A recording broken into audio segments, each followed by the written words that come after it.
नमस्कार। आपका बहुत स्वागत है आज के कार्यक्रम में। प्रिय दर्शकों, जैसे कि आपको पता है कि हम मंगल के राशि परिवर्तन के बारे में बात कर रहे हैं। मंगल देव अपनी स्वयं की वृश्चिक राशि से निकल के धनु राशि में प्रवेश कर चुके हैं, जहाँ की शुक्र देव भी स्वयं विराजमान हैं। तो वहाँ पर विराजमान होने के कारण मंगल और शुक्र की परस्पर युति हो गई है। हालांकि इनको मित्र नहीं माना जाता है, किंतु अब ये साथ में बैठे हैं तो अवश्य ही आपको मिला जुला फल देखने को मिल सकता है। अब चूँकि मंगल जो हैं, अब हम तुला राशि की बात करेंगे, क्योंकि पूर्व में हम आपको बाकी राशियों के विषय में, पहले वाली सभी राशियों के विषय में मेष, वृष, मिथुन, कर्क, सिंह और कन्या राशि के विषय में हम बता चुके हैं। तो आज बारी आती है तुला राशि की। तो तुला राशि वाले ध्यान से सुने कि उनकी राशि के कौन से स्थान में, तृतीय स्थान में सप्तम स्थान के अधिपति और मालिक जा करके बैठ गए हैं। कहाँ? तृतीय स्थान में। तो आपको अपने पराक्रम में, साहस में बहुत ज़्यादा बल महसूस होगा और अपने काम में आप पूरी एनर्जी और पूरे साहस के साथ लग जाएंगे। लेकिन इनके साथ समस्या ये है, अब चूँकि लग्न के भी स्वामी हैं तो आपको अपने स्वास्थ्य का बहुत ध्यान भी रखना होगा और उल्टे सीधे फालतू के व्यय में, खर्च में आपको नहीं पड़ना है, क्योंकि इससे आप, क्योंकि साथ में बैठे हैं ना, तो आप कई बार फालतू की भी वस्तुएं जो आपके किसी काम की भी नहीं होती, आप वो खरीद सकते हैं। तो उसमें आपको नहीं पड़ना है और विशेष रूप से अपने स्वास्थ्य का ध्यान रखना है, इतना आपको करना होगा। तो ये राशि परिवर्तन आपके लिए सही, वैसे देखिए सबके लिए सही है, किसी भी खराब नहीं कहा जा सकता किसी भी ग्रह के परिवर्तन को कि ऐसा समय है या क्या चल रहा, क्या हो रहा है। तो ये देखना होगा, सही है आपके लिए। अब हम बात करते हैं वृश्चिक राशि वालों की। तो वृश्चिक राशि वालों के लिए कैसा जाने वाला है ये? वृश्चिक के तो स्वामी ही स्वयं मंगल बनते हैं। द्वितीय स्थान में ये जाकर के विराजमान हो रहे हैं। तो द्वितीय स्थान में विराज होने के कारण ये शुक्र देव के साथ युति कर रहे हैं और शुक्र देव आपके लिए मारक भी माने जाते हैं। तो जब मारक भी साथ में मिल गया तो आपको, आपके साथ क्या हो सकता है, आप अगर अच्छा आपके लिए जाएगा ये, तो आपको ये अच्छी जगह आपका इन्वेस्टमेंट, जैसे आप कोई प्रॉपर्टी या कुछ भी लेने की कोशिश कर रहे हैं, आप अपने आप से इसको ऐसे देख के समझ सकते हैं। अगर आपकी जन्मांक में स्थितियाँ ग्रहों की कैसी हैं वो भी ज़रूरी है थोड़ा जानना।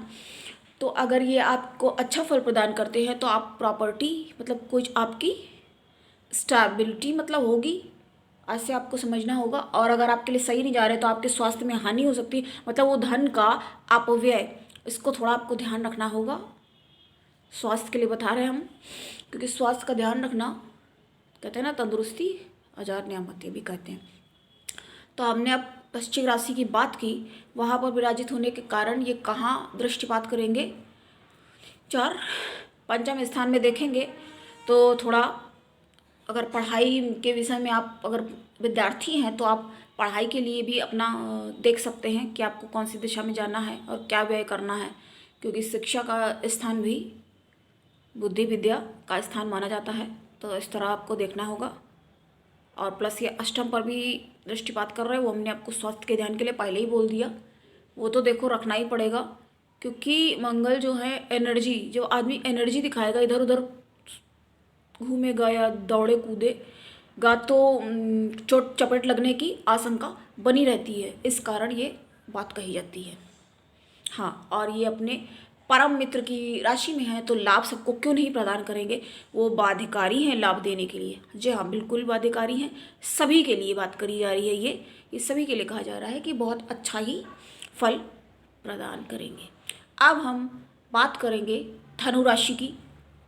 तो धनु के अब क्योंकि लग्न में ही विराजमान, ये लग्न अधिपति की जगह पर ही ये विराजित सुशोभित हो जाएंगे और ये यहाँ पर शुक्रदेव पहले से ही विराजमान हैं, तो ये व्यक्ति के अंदर क्रोध की थोड़ा ज़्यादा एनर्जी, जब आपके पास ज़्यादा एनर्जी होगी तो क्या हो जाता है, फिर ये हो जाता है कि आपको काफ़ी एनर्जी जब महसूस होगी तो कई बार आप क्या कह सकते हैं, उसको रिएक्ट करने लग जाते हैं। जब रिएक्ट करेंगे तो किसी को बुरा भी लग सकता है। अब आप तो अपने हिसाब से ठीक कह रहे हैं, वैसे तो उनको ज़्यादा समझाने की हमें ज़रूरत लगता नहीं है कि धनु राशि या लग्न वालों को हो, क्योंकि उनके पास तो अपना पहले से ही अपना है कि कैसे क्या ये है कि, लेकिन इनके सीधेपन का लोग बहुत बार फ़ायदा उठा ले जाते हैं।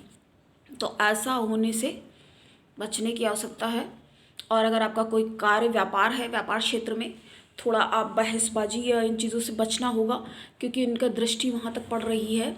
और चतुर्थ में तो अगर ये लाभ, हाँ लाभ ही, क्योंकि ये इनके लिए कारक भी माने गए हैं, लेकिन ये है कि जब व्यक्ति के व्यक्तित्व से ये संबंध बना लेते हैं तो उसको कुछ ज़्यादा ही ऊर्जावान बना के क्रोध दिला सकते हैं, क्योंकि उसको ज़रा सी भी अगर कोई गलत बात होती है तो वो उसको बर्दाश्त नहीं करेगा और अगर रिएक्शन देगा तो फिर काफ़ी लोगों को वो बात चुभ सकती है। ऐसा समझना होगा इसे। बहुत अच्छा है बाकी ये गोचर, अब चूँकि शुक्र के साथ, तो शुक्र अर्थात सुख, और साथ में ये लाभ के भी मालिक बनते हैं। जब ये लाभ के मालिक है तो फिर अब आकर के है ये यहाँ पर सुशोभित विराजमान है साथ में, तो ये साथ में मिल के फल प्रदान करने के लिए ये युति, अब चूँकि ये युति बन रही है तो ये लाभकारी ही युति कही जाएगी, क्योंकि जब ये अपने परम मित्र गुरु की राशि में विराजमान है तो उसको ऐसे समझना होगा कि वो लाभ तो अवश्य ही प्रदान करेंगे। तो आज हमने आपको बाकी की राशियों का हल बताया और इसके बाद अब हम आपको बताएंगे नेक्स्ट वीडियो में बची हुई राशियों का हल।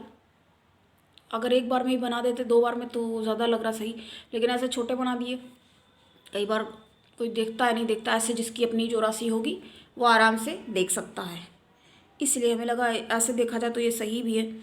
क्योंकि कोई किसी के पास टाइम है भाई पूरी सुनने के लिए नहीं है तो अपनी राशि तो आदमी देख ही सकता है, और इसके लिए बनाना इसलिए अनिवार्य था क्योंकि इनका थोड़ा सा गोचर जो है थोड़ा सा टाइम भी होता है, टाइम चेक इन होते हैं, तो टेक योर टाइम ऐसे बोलते हैं ना, कई बार हम बोलते हैं, जिसको कुछ सोच विचार करना होता है तो कहना आ जाता है।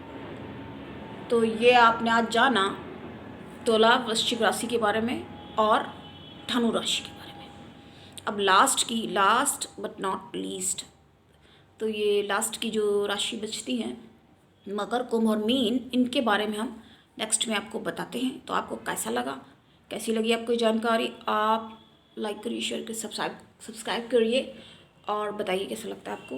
तो आज के लिए इतना ही, मिलते हैं नेक्स्ट वीडियो में। नमस्कार, जय श्री कृष्ण।